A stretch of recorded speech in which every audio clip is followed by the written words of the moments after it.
Hey guys, in this video, we will be learning about how we can fix that WSL register distribution failed with error code 0x8007023E. Okay, so the first thing we need to do is to go to our search tab and type for Windows features.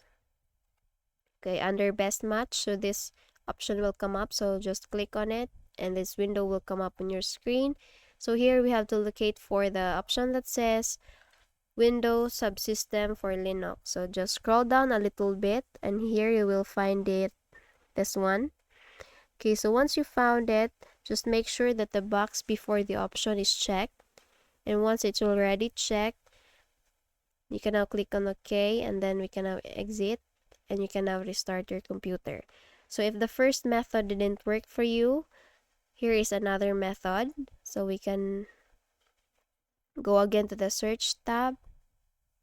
Here we have to type again Windows PowerShell. So this one under best match.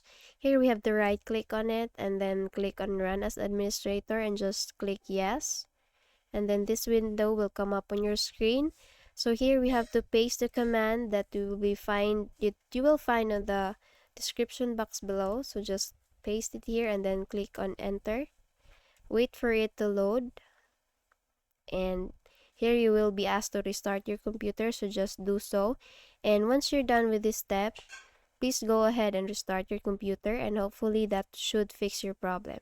So if you want to watch more videos like this, please don't forget to hit the like button and subscribe to our channel.